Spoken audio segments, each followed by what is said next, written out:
Hello and welcome to बिटनिंग। साथ में मिलकर शुरू करते हैं जिंदगी की दूसरी इनिंग।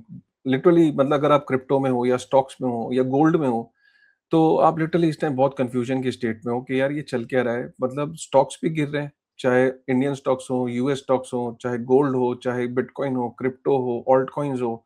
ब्लीडिंग चल रही है इस टाइम। मतलब मैं आपको बताऊं, आप आपसे मैं सहमत हूं। मतलब मैं आप ही की तरह फील कर रहा हूँ। At the end of the day हम सबके पोर्टफोलियोज डाउन है। एंड बिलीव मी और नॉट, अगर आप ये बोलो कि क्रिप्टो वाले का डाउन है, गोल्ड वाले का डाउन नहीं है, तो भाई गोल्ड वालों को देख लो। मैं आपको नंबर्स अभी बताऊंगा आपके सामने, तो आप शॉक में रह जाओगे कि कितना एक ही सेशन के अंदर 2.5 ट्रिलियन यूएस डॉलर जो है वो वाइप आउट हो गया है। आज का वीडियो आपको एक पर्सपेक्टिव देगा, थॉट्स की क्लैरिटी देगा, पैनिक को थोड़ा सा कम करेगा। मैं ये नहीं कहूंगा कि मैंने कोई गारंटी नहीं ले रखी, क्योंकि मैं खुद परेशान हूँ। मतलब मैं आपको, लेकिन क्योंकि मेरी कन्विक्शन आपसे ज्यादा है, क्योंकि मैं ऑब्वियसली रिसर्च करता हूँ, मुझे पता है कि चीजें कई काफ़ी टाइम से अप एंड डाउन देखे हैं, बट ऐसा नहीं है। हर बारी ऐसा लगता है कि यार खत्म हो जाएगी इंडस्ट्री। जैसे अगर इस टाइम कोई क्रिप्टो है तो सोच रहा होगा खत्म हो गई क्रिप्टो। कोई इस टाइम अगर स्टॉक्स में खत्म हो गए स्टॉक्स, तो ये चलता रहता है। लेकिन इस बार ऐसा कुछ डिफरेंट हो रहा है जिसको आपको नोटिस करना चाहिए। और वो कल एक एपिसोड हुआ जी कैश का, जो आपको बताता है कि किस तरीके से एआई इम्पैक्ट करने वाला है बहुत सारी चीज़ों को, खास तौर पे क्रिप्टो में भी करेगा। और जो आपकी जो ट्रेडिशनल फाइनेंस है, जो ट्रेडिशनल सॉफ्टवेयर कंपनीज हैं, उन सब पे इसका इम्पैक्ट आने वाला है। मैं आपको समझाता हूँ। आपको ये तो पता ही होगा कि हुआ क्या। ठीक है, अगर मैं आपको बताऊं तो जी कैश के अंदर कल आपने देखा होगा कि 51% का क्रैश आया था। यहाँ पे 31% इसलिए लिखा है क्योंकि ये जब आर्टिकल बना रहे होंगे तो तब 31% था। लेकिन अगर हम देखें तो 51% तक का क्रैश आया था। ठीक है, अब हुआ क्या था इसको थोड़ा सा समझिए। जी कैश की खबर को समझना इंपॉर्टेंट क्यों है। ठीक है, सो हुआ क्या कि जी कैश एक प्रिवेसी टोकन है। बिटकॉइन के अंदर आप जब भी कोई ट्रांजेक्शन करते हो तो वो ट्रांजेक्शन कोई भी ओपन ब्लॉकचेन पे देख सकता है कि ट्रांजेक्शन हुई है, किसके वॉलेट में डेबिट हुआ है, किसके वॉलेट में क्रेडिट हुआ है। ये पब्लिकली डिस्ट्रीब्यूटेड लेजर होता है। ठीक है, माना ये जा रहा था कि यार क्योंकि इसमें अगर कोई बंदा कॉफी लेने गया और उसने वॉलेट से अपना पेमेंट करी, तो वो जो कॉफ़ी वाला है वो उसके वॉलेट्स को देख चेक कर सकता है कि इस बंदे के पास कितने पैसे हैं। चाहे वो हाई नेट वर्थ इंडिविजुअल्स हैं, कल को कॉर्पोरेशंस हैं, जो बड़ी-बड़ी कंपनीज़ हैं, गवर्नमेंट्स हैं, ये नहीं चाहेंगे कि कौन से वॉलेट में कितना पैसा पड़ा है, किससे क्या हो रहा है। ये प्राइवेसी की ज़रूरत पड़ेगी फ्यूचर में। तो ज़ीकैश ने बहुत टाइम पहले बोला कि real bitcoin is bitcoin with privacy. और उसने क्या करा कि बिटकॉइन को प्राइवेट करने के लिए एक फोर्क करा क्या, और एक नया सिस्टम बनाया ज़ीकैश, जिसमें ट्रांज़ैक्शंस की ऑप्शन दे दी कि अगर किसी को प्राइवेट ट्रांज़ैक्शंस भेजनी है, तो वो ऑप्शनल कर दिया, तो वो आप प्राइवेटली ट्रांज़ैक्शंस को भेज सकते हो। ठीक है? अब ज़ीकैश भी काफ़ी हाइलाइट अभी रिसेंटली इसलिए हुआ, पहले तो ये चलता आ रहा था, कोई इस पे ध्यान नहीं था इतना। हाइलाइट इसलिए हुआ कि Naval Ravikant, Arthur Hayes, Raoul Pal, ठीक है? और बड़े-बड़े कुछ नाम हैं, क्रिप्टो बैंटर, बहुत सारे नाम हैं जिन्होंने इसको पुश किया कि यार प्राइवेसी की गवर्नमेंट्स को भी ज़रूरत पड़ेगी, और इसका एक लेजिट यूज़ केस है।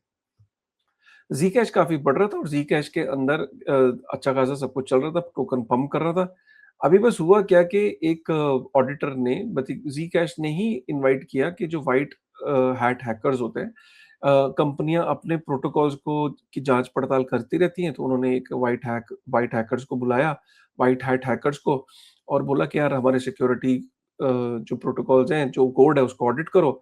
अगर कहीं कोई वल्नरेबिलिटी तो वो पता लगनी चाहिए। अब ये उसमें कुछ डेवलपर थे। एक डेवलपर था, उसने ओपस 4.8 जो कि क्लॉड का एक वर्जन है, और एक आर्टिफिशियल इंटेलिजेंस की कस्टमाइज्ड टूल्स मिला के इसको जब ऑडिट किया, तो ऑडिट के अंदर पाया गया कि ज़ीकैश के कोड में एक बग है। जिस बग के को अगर कोई एक्सप्लॉइट कर ले जाता, ठीक है, तो उसमें अनलिमिटेड कॉइन्स जो है वो मिंट हो जाते। ठीक है? So basically unlimited coins mint हो जाते, तो आप कहते हो ये तो ब्लॉकचेन है, इसमें तो पता चल जाता। पता इसलिए नहीं चलता कि अनलिमिटेड कॉइन्स जो वो ब्लॉक जो जनरेट होते, तो क्योंकि ज़ीकैश की जो ट्रांज़ैक्शंस है वो प्राइवेसी कॉइन है ना, वो हिडन रहती हैं। और जो ट्रांज़ैक्शंस भी और बैलेंसेस भी, ये सब जो है वो हिडन रहते हैं। तो ये जो हिडन होने की वजह से ये पता लगाना इम्पॉसिबल है कि किसी ने मिंट कर लिया कि नहीं कर लिया। अब ये जो बग है ये 4 साल से एक्सिस्ट करता था। 29 मई को ये फिगर आउट हुआ, और 1 जून को इसको पैच अप कर दिया गया। जनता ने सिर्फ ये सवाल पूछा कि क्या किसी ने ये बग ढूँढ लिया होगा?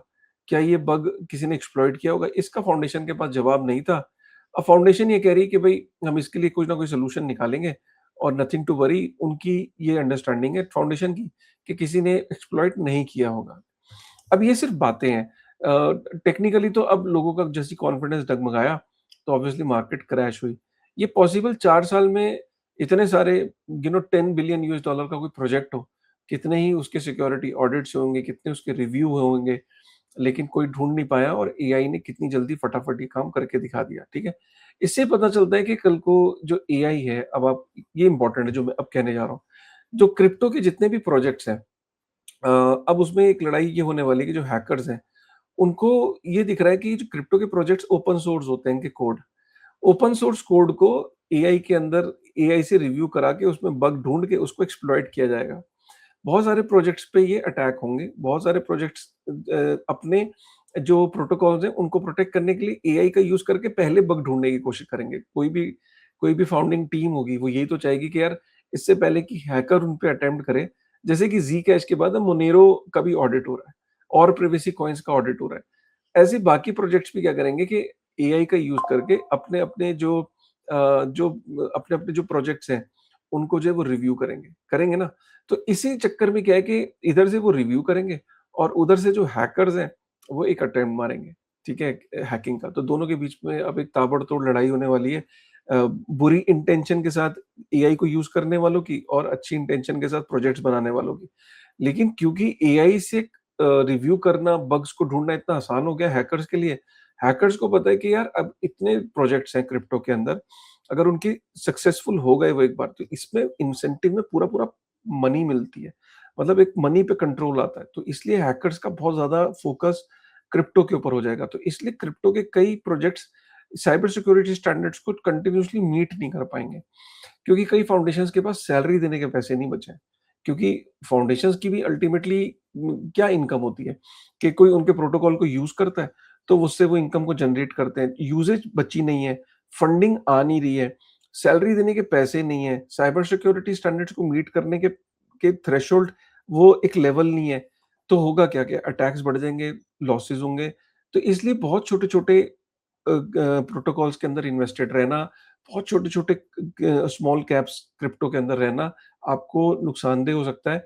यही कारण है कि क्रिप्टो प्रोजेक्ट जो है वो ओवरऑल वैल्यूएशन, जो ऑल्ट कॉइन्स हैं 90-90% 95% मीम कॉइन से लेके बहुत बुरा हाल है। इसमें ज़ी-कैश का भी कल बहुत बड़ा रोल हुआ है कि क्रिप्टो के अंदर लोग डाउट में पड़ गए हैं। बड़े-बड़े प्रोजेक्ट्स जैसे सोलाना, पॉलीगॉन, इथेरियम जैसे प्रोजेक्ट्स भी डाउट में पड़ गए कि यार ज़ी-कैश बड़ा प्रोजेक्ट था, मतलब अगर ज़ी-कैश पे हो सकता है तो कल को किसी पे भी ये चीज़ें हो सकती हैं, तो ये एक डाउट में पड़ गए। ठीक है, यहाँ तक क्लियर हो गया। ज़ी-कैश भी पूरा ज़िम्मेदार है इस चीज़ के लिए। दूसरा, मार्केट के अंदर कल ये ज़ी-कैश का सिनेरियो हो ही रहा था। आपको ये तो पता ही है कि आज से कुछ दिन पहले माइकल सेलर ने 32 बिटकॉइन बेच दिए। माइकल सेलर की टाइमिंग को लेके बड़ा क्रिटिसिज़्म हो रहा है, क्योंकि माइकल सेलर ने 32 बिटकॉइन बेचे, उसने मार्केट को ये दिखाने की कोशिश करी कि देखो ये सेल किया जा सकता है और कोई दुनिया खत्म नहीं हो जाएगी। लेकिन एक्चुअली में अगर आप देखो ना, दुनिया खत्म तो नहीं हुई, लेकिन काफ़ी सारी चीज़ों की टाइमिंग एक साथ ऐसी बढ़ गई कि स्टॉक मार्केट भी गिर रही है। और मैं आगे आपको रीज़न बताता हूँ तो आप रिलेट कर पाओगे। अब उसने ऐसे टाइम पे भेजा कि ये उसको उल्टा पड़ गया है। आज की डेट में माइक्रो स्ट्रैटेजी $10 बिलियन के अनरियलाइज्ड लॉसेस में, मतलब आज अगर वो बुक्स को लॉस को बुक कर ले तो $10 बिलियन का लॉस है उसकी बुक में अनरियलाइज्ड, ठीक है? सो कहने का मतलब है कि वो भी लॉस में है। माइक्रो स्ट्रैटेजी का खुद का स्टॉक 80% डाउन है अपने ऑल टाइम हाई से, लिटरली 78-79% डाउन है। बहुत सारी चीज़ें डाउन है, उसका भी स्टॉक डाउन है, तो माइकल सेलर की ये चीज़ एप्रिशिएट नहीं हुई मार्केट के अंदर, ठीक। इनफैक्ट ये मैं एक चीज़ आपको ज़ी कैश की बता दूँ कि अब ज़ी कैश में ये माना जा रहा है कि जो पॉली मार्केट के जो ट्रेडर्स हैं, वो ये कह रहे हैं 45% चांसेस है कि ज़ी कैश $100 से नीचे जाएगा 2026 के अंदर। अब इस तरह की जो है वो बेटिंग मार्केट्स में चीज़ें होने लगी हैं। अगर आप इसको देखो ना, कल एक ही सेशन के अंदर ज़रा इस ट्वीट को पढ़िए। एक ही सेशन के अंदर एस&पी 500 1.14 ट्रिलियन डाउन हो गया, Nasdaq 1 trillion, gold 1 trillion, silver 280 billion, bitcoin $80 billion इसके अंदर से निकल गया। टोटल कल मार्केट से $2.5 ट्रिलियन जो निकल गया, ठीक है? तो इसकी एक और वजह ये बताई जा रही है कि क्यों इतना पैसा मार्केट से एकदम निकला। आपको पता है अमेरिका के अंदर ना एक ओपन एआई, एंथ्रोपिक, स्पेसएक्स, इनके जो है आईपीओ आ रहे हैं। माना ही जा रहा है इनका टोटल अगर हम कर लें तो 4 ट्रिलियन यूएस डॉलर के आसपास के आईपीओज आ रहे हैं। ये आईपीओ की टाइमिंग कुछ इस तरीके से बैठ गई कि आगे पीछे आ रहे हैं। मतलब हार्डली 5 दिन, 10 दिन, 15 दिन आगे पीछे। मार्केट ये देख रही है कि यार अगर मेरे को इन आईपीओज में इन्वेस्ट करना है, तो मेरे को कैश और लिक्विडिटी चाहिए। कैश और लिक्विडिटी इस टाइम आ नहीं रही है, ठीक है? उसका मैं रीज़न अभी बताता हूँ। जब कैश और लिक्विडिटी है नहीं तो लोग क्या कह रहे हैं, एक्जिस्टिंग जैसे गोल्ड में प्रॉफिट था। गोल्ड में प्रॉफिट हो रहा था ना लोगों को, तो उनको पता है गोल्ड अभी इतना तेज़ी से नहीं बढ़ेगा। इतने बड़े-बड़े आईपीओज आ रहे हैं, चल इसमें पैसा लगाते हैं। तो गोल्ड से पैसा बिक रहा है, सिल्वर से पैसा निकल रहा है, बिटकॉइन से पैसा निकल रहा है, क्रिप्टो से निकल रहा है कि यार क्रिप्टो तो और वल्नरेबल है। चल यार जो लॉसेस हैं, उनको यहाँ से कवर कर लेंगे। इंस्टीट्यूशंस भी यही कर रहे हैं, गोल्ड को डंप कर रहे हैं। हेज फंड्स जो है वो गोल्ड से पैसा निकाल के एक लिक्विडिटी जनरेट कर रहे हैं कि कल को इन आईपीओज के अंदर, तो ये एक तरीके की लिक्विडिटी सकर हो गई है। पूरे 4 ट्रिलियन यूएस डॉलर के सोचिए इतने बड़े-बड़े प्रोजेक्ट्स के आईपीओ आ रहे हैं, तो ये मार्केट से लिक्विडिटी को सक कर रहा है। एक तरीके से स्पॉन्ज होता है ना, पानी पे डाल दो तो पानी सक कर लेता है। इतने बड़े रेप्यूटेड प्रोजेक्ट्स आ रहे हैं कि ये सक कर रहे हैं लिक्विडिटी को। ये भी एक बड़ी वजह है। उसके बाद सबसे बड़ी बात क्या है कि जो जॉब मार्केट का जो डेटा आया, कल आपने ये देखा? अगर आपको ये देखो, कल जॉब मार्केट का एक डेटा आया और वो डेटा ने हड़बड़ी मचा दी। ये देखो, कल कल अमेरिका के अंदर जो जॉब डेटा आया, उसमें 1,72,000 जॉब्स क्रिएट हुई है मई में। वॉल स्ट्रीट एक्सपेक्ट कर रहा था 88,000। अब इसका मतलब क्या है? इसका मतलब ये है कि कोई भी सरकार ये देखती है कि मार्केट में जॉब सिनेरियो क्या है। अगर जॉब्स का सिनेरियो बिगड़ रहा है, तो वो मार्केट में पैसा डालती है गवर्नमेंट, ठीक है? अपने रेट्स को कट करती है, मतलब रेट को लोअर करती है, ताकि लोग ज़्यादा लोन लें, इंस्टीट्यूशन ज़्यादा लोन्स लें, और जो उनके प्लान थे ना मैन्युफैक्चरिंग फैसिलिटी को ग्रो करना, एक्सपैंड करना, असेंबली लाइन डालना, रोड डालना, सड़क डालना, बिजली के खंभे लगने, पचासियों चीज़ों के लिए जो पैसा मार्केट में इकोनॉमी में जाएगा ना, तो काम होगा, कंस्ट्रक्शन होगी, मैन्युफैक्चरिंग होगी, एक्सपेंशन होगी, तो क्या होगा कि जॉब्स बढ़ेंगी। अब यहाँ पे अमेरिका में क्या हुआ कि जब जॉब सिनेरियो इतना अच्छा आ रहा है, डिस्पाइट द फैक्ट कि दुनिया में क्या चल रहा है, लाइसेंस मिल गया फेडरल रिजर्व को कि भैया उनको रेट कट करना ही नहीं। एक तरफ अमेरिका में जॉब्स भी बढ़ रही हैं और इन्फ्लेशन भी बढ़ रही है। अब फेडरल रिजर्व के पास एक लाइसेंस मिल गया कि यार जॉब्स पे तो कोई फर्क पड़ नहीं रहा है, इससे अच्छा हम इन्फ्लेशन को कंट्रोल कर लेते हैं। तो 3.8% के आसपास अगर इन्फ्लेशन है, अमेरिका के अंदर टारगेट है 2% इन्फ्लेशन का। तो इस इन्फ्लेशन को 2% के आसपास लाने की कोशिश की जाएगी। तो इसलिए मार्केट के अंदर अब माना ही जा रहा है कि रेट कट्स नहीं होंगे। रेट कट नहीं होंगे तो लिक्विडिटी मतलब जब रेट कट नहीं होंगे, मार्केट में रेट कट एक्सपेक्ट किए जा रहे थे, और इस टाइम पॉली मार्केट वगैरह का कहना है कि 57% चांसेस है कि इस साल एक रेट हाइक होगा। ठीक है? जो rate hike, federal reserve rate hike करेगा इन्फ्लेशन को कंट्रोल करने के लिए। और जब रेट कट होंगे नहीं, तो भैया अब आप समझो कि लिक्विडिटी नहीं होगी। लिक्विडिटी नहीं होगी तो लिक्विडिटी से ही चलता है स्टॉक मार्केट, लिक्विडिटी से चलता है आपका गोल्ड मार्केट, लिक्विडिटी से चलता है आपका सिल्वर मार्केट, लिक्विडिटी से चलती है आपकी क्रिप्टो मार्केट। तो ये एक लिक्विडिटी भी एक रीजन हो गया। तो इधर से लिक्विडिटी सकर आ गया, आईपीओज आ रहे हैं, इधर से लिक्विडिटी मार्केट में नहीं आ रही। जो पहली पॉलिसी मीटिंग है 10 दिन के अंदर, जो केविन वॉर्श जो है, जो नया फेडरल रिजर्व का जो चेयरमैन आया जेरेमी पावेल की जगह, वो उससे यही एक्सपेक्ट किया जा रहा है कि वो रेट हाइक का हिंट देगा, और रेट हाइक का अगर उसने हिंट दिया तो मार्केट पहले से उसे प्राइस इन कर रही है। ठीक है? यहाँ तक आपको क्लियर हो गया? और दूसरी सबसे बड़ी बात है कि जो एआई के जो स्टॉक्स हैं वो बबल में थे। आप सोचो ना कि 2022 से मैंने एक वीडियो बनाया था जिसमें 300, 200, 300, 200, इंटेल जैसी कंपनियां 400-400%, डेल 100-100%, 200-200% एक साल में, क्रेजी लेवल के रिटर्न्स दिए हैं यार अमेरिका के स्टॉक मार्केट ने। और S&P 500 69 ट्रिलियन यूएस डॉलर पे पहुंच गया था उसका total market cap. 69 trillion, 70 trillion, मतलब आप समझ लो कि मतलब कि कई देशों की जीडीपी का 15-15 गुना यार, 15-15 गुना। इतनी इतनी बड़ी स्टॉक मार्केट, इतना बड़ा बबल। ऑब्वियसली मार्केट में करेक्शन डिमांडेड थी, क्योंकि एआई की कंपनीज का जो रेवेन्यू मॉडल जब आप चेक करते हो, तो वो इतना रेवेन्यू नहीं बना रही जिस हिसाब से उनकी वैल्यूएशन है। तो मार्केट को किसी ना किसी टाइम पे ये रियलाइजेशन होती है, इसलिए वहां पे आपको करेक्शंस देखने को मिल रही है ना। तो ये सारी चीजें इकट्ठी हो गई हैं। कोई इसमें ये मत समझिए कि सिर्फ़ क्रिप्टो का दोष है और इसका दोष है। पूरी चीज़ें मैंने आपको अभी जो रीज़न बताए इकट्ठी हैं, इसीलिए मार्केट जो है ना, इस टाइम आप देखो ना, ये देखो आप एक्सट्रीम फ़ियर पे, मतलब एक्सट्रीम फ़ियर मतलब 12 पे।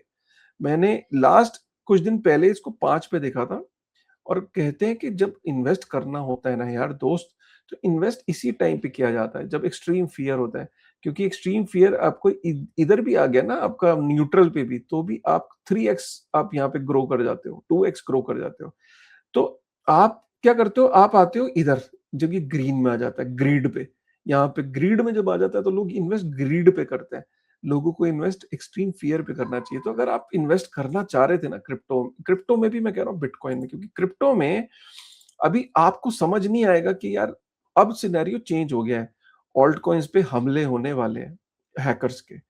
सारे ऑल्ट कॉइन्स पे होंगे, बड़े प्रोटोकॉल्स बच जाएँगे, बड़े प्रोटोकॉल्स की बड़ी फाउंडेशन होती है, बड़े सिक्योरिटी स्टैंडर्ड्स होते हैं, बड़ा स डिसिप्लिन के साथ सिक्योरिटी ऑडिट्स करेंगे। छोटे-छोटे प्रोजेक्ट्स, मीम कॉइन्स वगैरह पे तो हल्के-फुल्के ऐसे ही बस चलते-फिरते अटैक्स होंगे। सर्वाइव कर पाएँगे क्या वो कि नहीं? इसीलिए आपको ना अपनी सोच को बदलना है।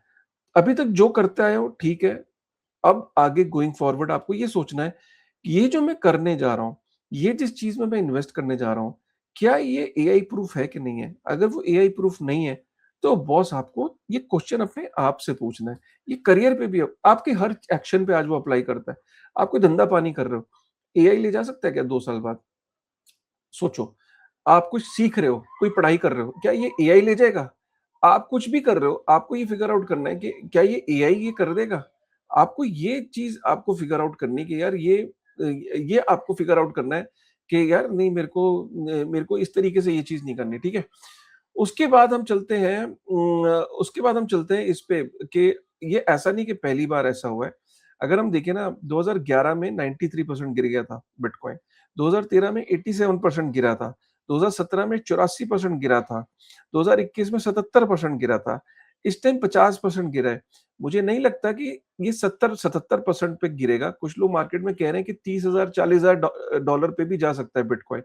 बट आई सीरियसली डाउट, क्योंकि हर साइकिल में बिटकॉइन पहले इंस्टीट्यूशंस नहीं होते थे। आज अगर बिटकॉइन 70-80% पे चला जाएगा, तो नीचे हेवी बाइंग के लिए लोग बैठे हैं, इंस्टीट्यूशंस बैठे हैं। पहले इंस्टीट्यूशंस नहीं होते थे। तो अभी बिटकॉइन ने कोई अपना ऑल टाइम हाई, कोई ऐसा भी नहीं है कि लास्ट टाइम $69,000 से कोई उसने कोई 2 लाख यूएस डॉलर पे गया। तो जब वो इतनी तेज़ी से बढ़ा नहीं है, तो उसका ड्रॉ डाउन भी इतना बड़ा नहीं होना चाहिए। बट यू नेवर नो, क्योंकि मार्केट में इस टाइम ऑलरेडी 50% हो चुका है। यहाँ से और बहुत चला जाएगा तो मैं कहता हूँ 10% और टूट जाएगा तो 60% चला जाएगा, राइट? तो ये आपको समझने की ज़रूरत है। आई थिंक मैंने ये वाली जो चीज़ बताई ना कि कि extreme fear is the time when you need to invest, ठीक है ना? सो ये है सिनेरियो। और हमेशा अच्छी एक्सचेंजेस के साथ आप शुरुआत करें। जैसे कि बाइनेंस को अगर आप देखें, 32 करोड़ यूज़र हैं। अगर ये एक देश होता ना बाइनेंस आज की डेट में, तो चौथे नंबर पे होता है ये देश, ठीक है? तो आप सोचिए, नंबर 1 है क्रिप्टो एसेट्स में, नंबर 1 है ट्रेडिंग वॉल्यूम में। तो आप अब जब भी अपनी चरबी की शुरुआत करें, तो ऐसी एक्सचेंज के साथ करें कि यार कल को पैसे ही ना खो दें आप, है ना? और दूसरी बात है कि यार आप इसको किसी भी एंगल से देखो, जैसे क्रिप्टो क्वांट की एक रिपोर्ट है कि बिटकॉइन का जो ओपन इंटरेस्ट है बाय एक्सचेंज, उसमें भी बाइनेंस नंबर 1 है। अगर आप इसको इसमें देखें, बाइनेंस के जो ओपन इंटरेस्ट ग्रोथ में, अगर आप बिटकॉइन के ओपन इंटरेस्ट ग्रोथ में देखें, इसमें भी नंबर 1 है। यूएसडीटी की एक्सचेंज होल्डिंग्स में भी नंबर 1 है। ऑल्ट कॉइन की एक्सचेंज इनफ्लो में भी नंबर 1 है। ठीक है? तो ये चीज़ें बताती है कि Binance is doing really well. अपनी जर्नी की शुरुआत हमेशा एक रेप्यूटेड एक्सचेंज से करें, ठीक है? और ये बहुत इंपॉर्टेंट है, और ये कोई बाइनेंस की रिपोर्ट नहीं है, क्रिप्टो क्वांट की एक रिपोर्ट है, जिसने ये चीज़ एनालाइज़ करके दी है। सो ये बहुत ज़रूरी चीज़ है कि आप जो है अपने आज की जो सोच है, इस पर्सपेक्टिव को चेंज करिए। ये जो अभी तक आप क्रिप्टो में जो करते आए हैं, उसको ड्रॉप करिए। ध्यान से चलिए, एआई इवॉल्व हो रहा है। अब आप बोलोगे क्या बिटकॉइन पे अटैक नहीं हो सकता? बिटकॉइन के ऊपर भी अटैक होते रहे हैं, पहले भी होता है, अब भी हो रहे हैं। बिटकॉइन का काम और कोड बहुत सिंपल है, वो इथेरियम की तरह, सोलाना की तरह कॉम्प्लेक्स नहीं है।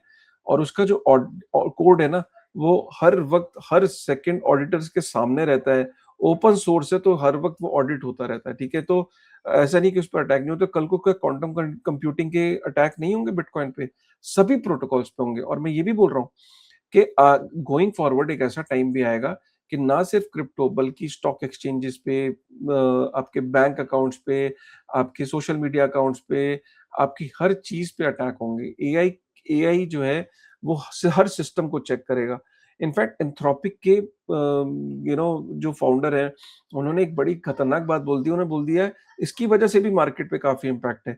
एंथ्रोपिक के फाउंडर्स ने बोला है कि हम शायद उस स्टेज में एंटर कर गए हैं इस वक़्त, जब हम लोग एआई अपने आप को सेल्फ इवॉल्विंग स्टेज में ले जा चुका है। मतलब अब ह्यूमन्स की शायद ज़रूरत ही ना पड़े। ह्यूमन्स की ज़रूरत ही ना पड़े और ये बहुत खतरनाक सिचुएशन है बिकॉज़ मैं अगले वीडियो में एक एआई के ले ऑफ ट्रैप की बात करूँगा और उसमें मैं आपको बताऊँगा कि एआई की फास्ट ग्रोथ अल्टीमेटली कंपनीज़ के लिए भी बुरी खबर है। ठीक है? मतलब ऐसा नहीं कि कंपनीज़ के लिए बहुत अच्छी खबर है। और उनकी प्रॉफिट वो एआई को यूज़ कर रहे हैं अपनी प्रॉफिटेबिलिटी को बढ़ाने के लिए, बट अल्टीमेटली ये एक ट्रैप है, जिसमें जिस आदमी को आप निकालते हो ना, वो आदमी आपकी कंपनी का कंज्यूमर भी है। जब आप किसी को जॉब से निकालते हो, तो वो घूम फिर के और कंपनियों का तो कंज्यूमर था ही था, आपकी कंपनी का भी कंज्यूमर है। तो जब ये ट्रैप हर कंपनी फॉलो करती है, तो किस तरीके से ये एक वायरल इम्पैक्ट कंपनियों को डुबो देगा, इकोनॉमीज़ को डुबोएगा और कंपनीज़ को फिगर आउट ही नहीं होगा कि वो कर क्या रहे हैं। ठीक है? ये मैं अगले वीडियो में एक्सप्लेन करके बताऊँगा एआई का लेआउट। अगर आप चाहते हो कि मैं वो बनाऊँ तो एक बार इसको कमेंट करके बताइएगा। आज का वीडियो कैसे लगा? थोड़ा लंबा हो गया, बट लंबे वीडियो में मज़ा बहुत आया यार। इसमें ना दिल से खुल के बात होती है, ठीक है?